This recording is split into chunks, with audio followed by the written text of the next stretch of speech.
Olen Antti Armala ja toimin Capgemilla hankepäällikkönä. Hankepäällikkö vastaa asiakkaalle toimitettavien projektien aikataulutuksesta ja seurannasta ja raportoi asiakkaalle projektin edistymisestä ja koordinoi töitä Capgeminin sisällä.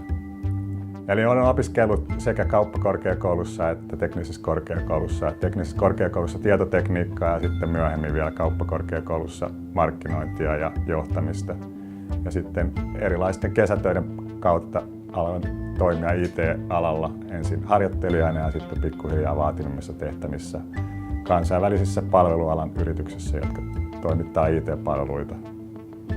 No silloin kun hakee töitä, niin kannattaa tietysti tuoda esille niitä omia vahvuuksia, ja ne vahvuudet ei välttämättä ole sellaisia, mitkä tulee esimerkiksi suoraan opiskelusta tai aikaisemmasta työelämästä, vaan ne voi liittyä esimerkiksi harrastuksiin tai johonkin muihin mielenkiinnon kohteisiin. Että kannattaa aina miettiä, että mitä se asia voisi tuoda sille työnantajalle, siihen työn tekemiseen jotain positiivista, millä voisi sitten erottua.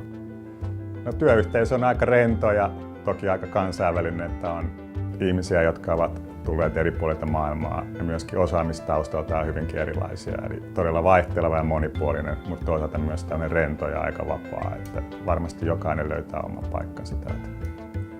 Silloin kun itse opiskelin, niin maailma tietysti oli aika kansainvälinen, mutta nyt varmasti kannattaa jokaisen suuntautua jollakin tapaa ulkomaille, että joko vaihto-opiskelu tai jonkunnäköinen lyhyempi kurssi, jotta saa ymmärrystä ja osaamista ja mieluummin vielä kauemmaksi kuin Euroopassa. Itse en ole ikinä käynyt missään, mutta nyt jälkeenpäin olisi ollut hyödyllistä, että semmoistakin tehdään. Ja kyllä työelämässä mitä vaan haastavampiin tehtäviin mennään, niin sitä enemmän tarjotaan mun mielestä tämmöistä yleistaitoja, johtamista, kielitaitoa, esiintymistä, neuvottelutaitoja, ihmissuhdetaitoja. Että niitä kannattaa kartoittaa mahdollisimman erilaisissa tilanteissa. Ja niin kuin Jone Nikulan sanoin, että kannattaa mennä sieltä mukavuusalueelta aina välillä ulos ja haastaa itseään semmoisissa asioissa, missä ei ole ehkä vielä niin vahva, koska ne kehittää. Ja semmoiset vaikeat tilanteet, niin niistä kun pääsee eteenpäin ja kartoittaa sitä osaamista, niin niistä sitten saa sitä laajempaa kokemusta, mitä tarvitsee, kun siirtyy haastavampiin tehtäviin.